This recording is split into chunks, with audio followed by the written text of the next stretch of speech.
when we moved here in the summer of 2014, we moved to California, and I was looking up jobs online, and I kept on seeing the advertisement to become a surrogate. My son was about 6 months, and I just thought it was the craziest idea, like having someone else's kid or someone else's child.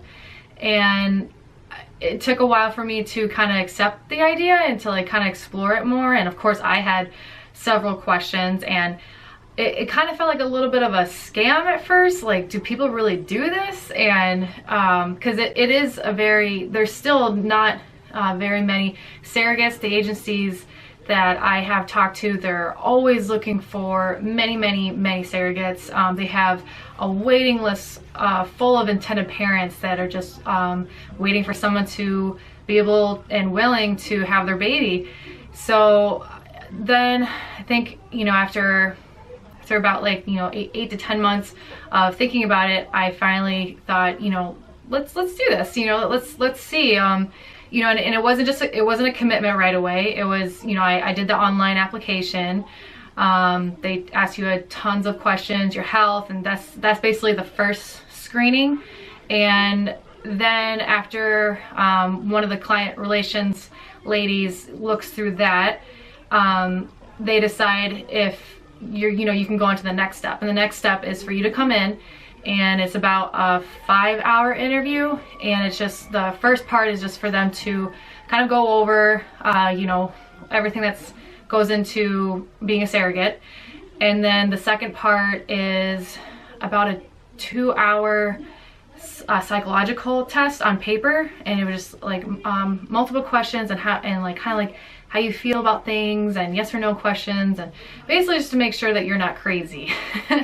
And then the psychologist comes in and she evaluates, looks over the test, and then she asks any questions that she found that kind of, like she was suspicious about. And then after you kind of explain to her, why you answered that way, then she determines, are you fit to be a surrogate? So after she does that, then right on the spot, she either denies you and says, I just don't think that this is right for you, or she will accept you right away into the program. And then once you're accepted into the program, and at this point I still, after I got accepted, I was still like, I don't know if I should do this, and just some doubts. I was more committed. But it wasn't until I got the phone call, I think 2 days later, that I had already been matched with parents.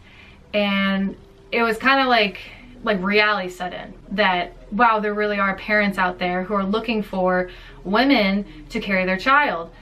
And then they sent me the profile of the parents, and I read it over, and in there is their picture, their beliefs, kind of if they have any kids, why they need a surrogate, their kind of their professions. It's kind of like a dating thing, but just more of who's gonna have your baby. So and it's very much more in depth, because there's contracts, there's money involved, there's children involved, and so it's much more in depth than just going on a date with someone. But that's just kind of how it felt like at first. So once I saw the intended parents, their profile, they asked, the case manager asked me, are you interested in a phone interview with them? And I said, yeah. Took a couple, probably a day to think it over and to really read through, answers that they had posted on certain questions that the agency had asked them. And I thought it was a really good match. I thought that, I can really work with these people. And so the phone interview was about a week later, and it probably lasted about an hour. And that's when you ask them questions, they ask you questions. Questions that I always asked was, of course, my diet, what I do, what I like to do in my spare time, how was the birth, did I breastfeed, just basically anything and everything that's related to, that can be related to me having their baby, and making sure that there's no one in my household smokes, if I have any pets. Obviously, you know, with being pregnant, you're not supposed to change the cat litter box. And just all sorts of those kind of questions. And these parents were, you know, they're very basic, they're very nice. So there wasn't anything weird that was asked. I've heard of some things being asked that are kind of weird, especially because some surrogates they're communicating with parents that are from different countries. So they have different cultures, they have different wants than people who are from the United States. After the phone interview, I think after 2 days, you know, from thinking about it, the agency called me and asked if I would like to work with them, and I said yes. I was very happy. All of my concerns with this process and what they would want out of it was clearly addressed, and I was very happy with all their answers. After about 1 week after we had the phone interview, the parents agreed for me to be their surrogate. I was very excited.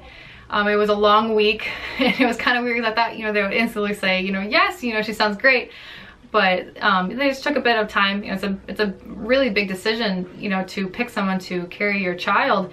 And so, but I wanted to, you know, kind of get the ball rolling, like, you know, come on, let's make a baby. So after that, that's when things, that was about May. It was about May that we were matched. About 1 week later, the IVF office called me and scheduled me to come in for a medical exam. And it was very simple. All they did was they drew blood, and then they did an exam of everything that goes on in here, my uterus, making sure that I was able to carry a baby. And I was really happy to hear that. The doctor told the agency that I was a very good candidate to be a surrogate. So I was like, yeah, go body. And the blood work came back okay. They test for everything and anything. I think they took about 8 tubes of blood. And so then we got moved on, you know, to the next step, which was the contract. And then that was signed. It was drafted in mid-June, and then it was signed about mid-July.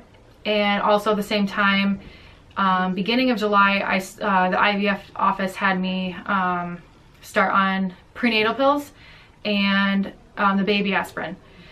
And the baby aspirin, I didn't know why I was taking it for the longest time, but I finally asked, and they said it was to have more blood go to your uterus, and everything that they give you, it's preparing your body to accept the embryo and to hold on to the embryo.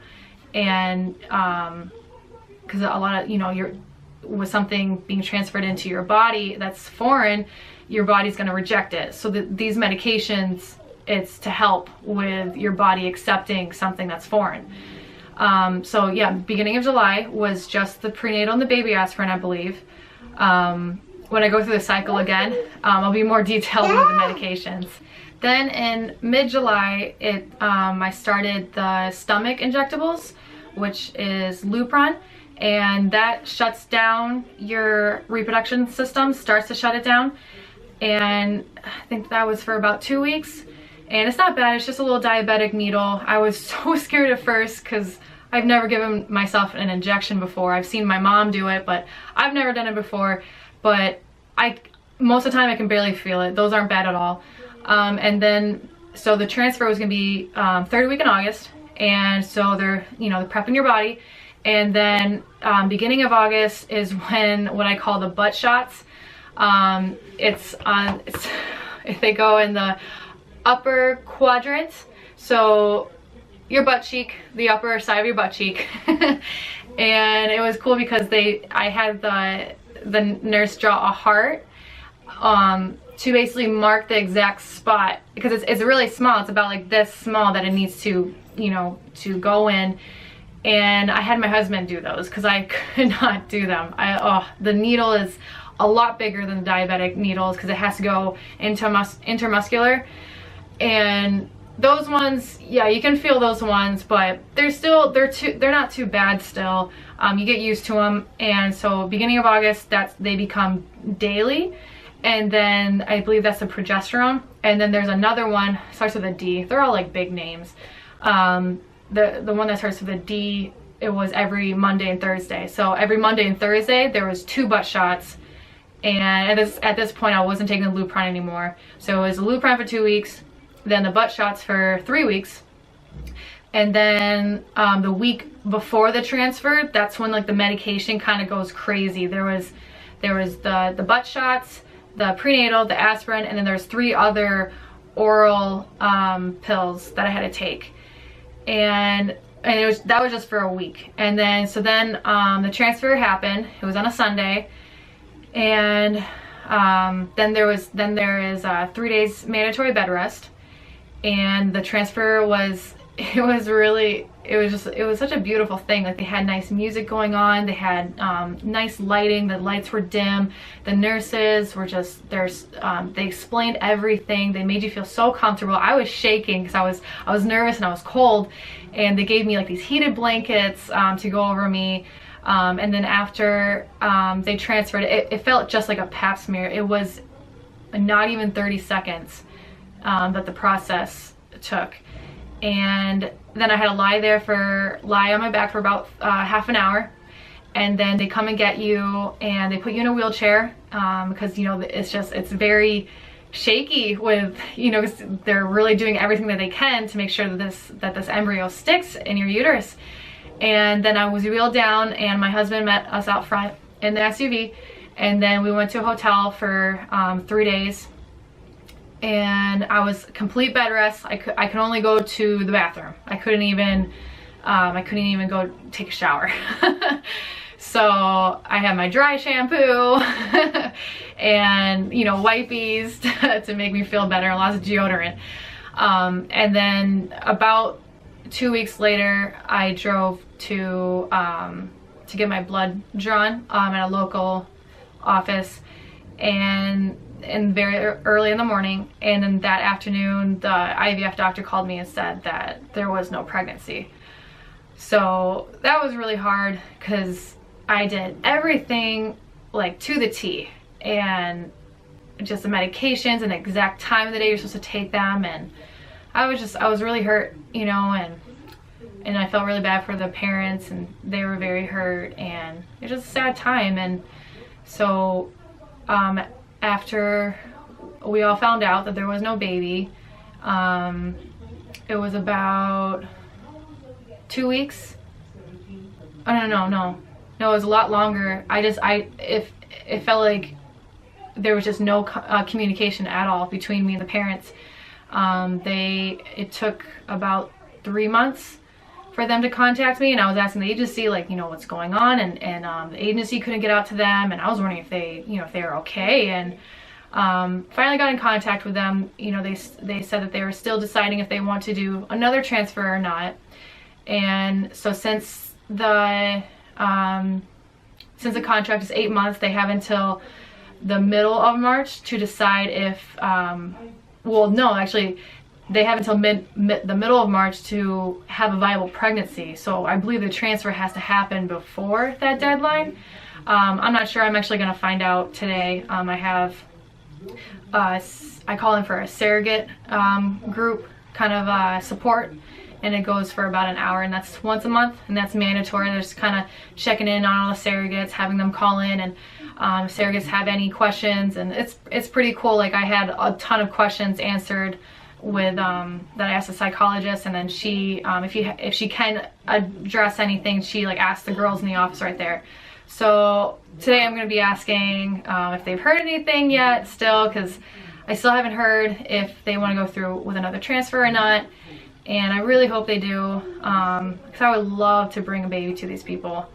And so that's where I am right now. I did decide that if they do terminate the contract, that I would like to work with different parents.